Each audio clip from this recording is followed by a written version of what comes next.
I often hear people talk about the immense benefits they receive on nofap and celibacy, while feeling sorry for them that they have probably, by description of their behaviors, not even touched the surface of benefits.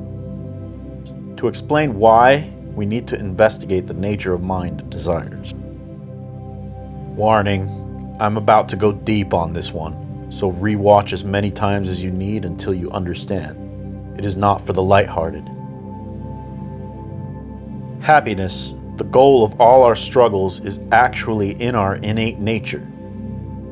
Your true nature has three aspects: Sat, Chit, and Ananda.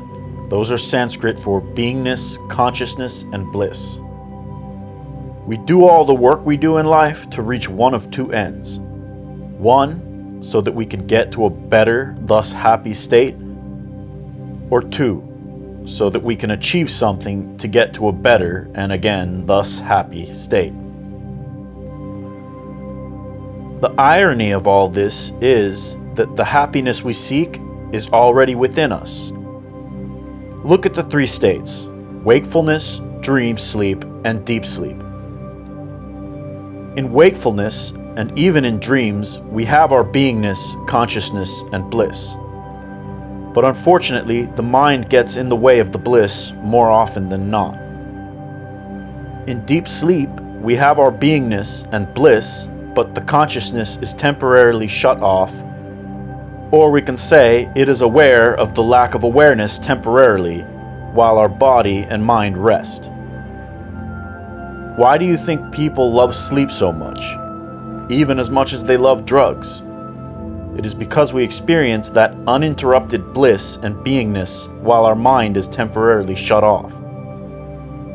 There is also the fourth state, Turiya. Turiya is the goal of our existence and is only experienced by those who liberate from the ego. It is your true self, but you have an illusion called you that gets in the way of you seeing it. What you are is infinite, non-dual beingness, consciousness, and bliss. Before you were born, who was aware that the thing you identify as you right now did not exist? That thing is the fourth state, the ultimate reality. It is eternal, and it is you. An Akhanda Brahmacharya who practices unbroken for 12 years will attain this state. Those who have had this state describe it as the only state. It is with them in wakefulness, dream, and deep sleep. It is beyond name and form, and thus hard to describe, but I will explain it like this. As stated before, those in deep sleep have beingness and bliss, but their awareness is temporarily shut down, or only aware of the lack of activity. In Turiya, it is like you are in deep sleep all the time, but fully aware of all activity, and as all activity and all infinity is your true nature. Bhagavan Sri Ramana Maharshi described it as the Sahaja state. Sahaja is Sanskrit for natural. It is the only real state, and it is the natural state that is always there before the I thought takes its shape. It is that from which the I thought arises.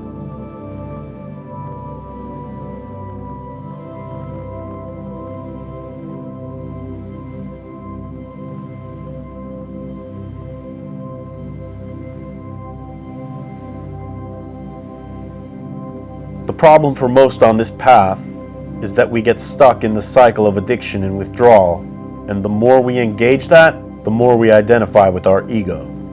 If we can eradicate the desires, then we will attain Turiya, and happiness, our true nature, will shine from within.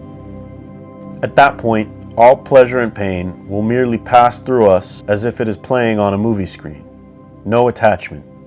The reason the mind gets in the way of our happiness, which is already there within us, is because of our desires. Picture hunger. When one is hungry, the mind will not cease to think about the hunger the person has until they finally quench it. When they quench it, they temporarily and consciously feel the bliss that is already innately there in their true nature, but was masked by the mind's desire and body's need to eat. Then later, when another desire pops up, the mind is again focused on this desire until it is fulfilled and the mind is again temporarily appeased. This vicious cycle, in and of itself, sums up the entire problem. We think that happiness will come through our senses, when in fact, happiness is really a part of us and already present, but the mind and its desires for the senses are actually the very thing getting in the way of our happiness. This pertains to nofap and Brahmacharya tremendously. In fact, the goal of Brahmacharya, when done right, is to permanently exterminate the mind and its desires for this very reason. Without it, we are just struggling and fighting and preparing for a tomorrow of happiness that will never come, and then essentially we drop dead. Doing nofap and kicking the porn addiction is great, but if you just replace that with sex addiction, you are still spinning in the same eternal cycle. You have to have healthy habits. I often hear people who have never even done Brahmacharya speak of the immense benefits they are getting from a few weeks on nofap. And while what they are saying is probably true, they are also missing out on 90% of the benefits that they could experience if they would take this to the next level. There are so many people talking about this, some even making money off of it. A lot of these people have not yet experienced the true benefits because of their misunderstanding on how to achieve these benefits. Let's look at porn addiction and withdrawal real quickly. Most of these nofappers, regardless of what they think of my other tips, would probably agree that someone battered by this addiction should take a while and not even have sex while they are first recovering, especially those with ED and other psychophysical maladies that have resulted from this addiction. So say you do your first streak, you go for 1 week, then you reset, and you continuously get stuck in a cycle of resets. When doing this, you never even get over the withdrawals. You're building some mental strength as you get used to not orgasming constantly, but you still need to silence the mind's hecticness that comes from the very desire to orgasm. You need to go at least 2 months before the actual craziness of the mind regarding withdrawals subsides. And if you are on retention or God mode after this point, your spiritual benefits just now start to begin. Maybe even longer if you are new and depending on your tendencies from the past lives, etc. If you are just on nofap, the withdrawal will start subsiding on this point, and you can effectively say the new habits are becoming a part of you.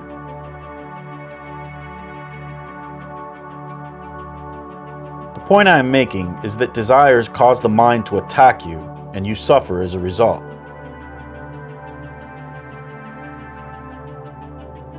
When doing nofap and resetting constantly within the first month, you are stuck withdrawing always and suffering the entire time, and you don't even know it. And sadly, if you have never crossed 2 months even, though you have experienced some of the benefits, you haven't even began to touch the surface of the benefits that you can receive. Look, I'm not knocking the struggle. I went through this and came to the other side, so I'm speaking from experience. And this struggle in recovery is likely to be faced by those seriously addicted. So if you are in this boat, just continue to extend your streaks, but know that there is another side that you can cross to that I am pointing at, in which words cannot describe the experience and benefits. So how do you actually do this right to get benefits, you ask?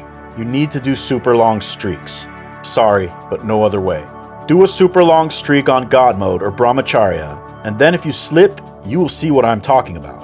You will see how this supposed ultimate sense experience of the best sex with the hottest girl, guy, whatever your thing is, does not compare to the internal bliss you are experiencing on God mode. Then you will be hooked on this for life.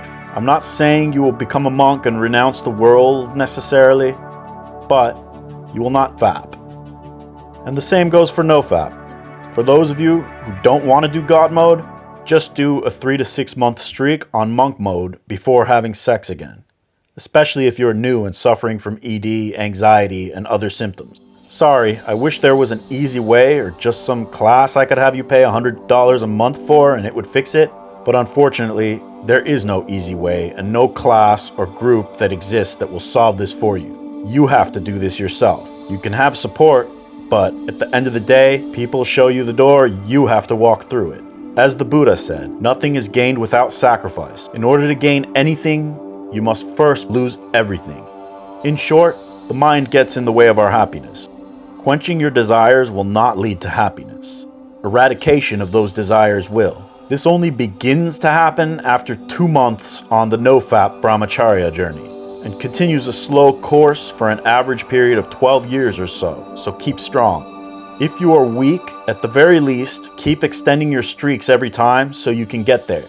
And know that there is much more ahead of you to gain. And also, it is not a constant upslope, so there will be downs. Expect them, fight through them, you got this. Thanks for watching. Be sure to like, subscribe, and all the bells and whistles if you're into my content, and I'll see you next time.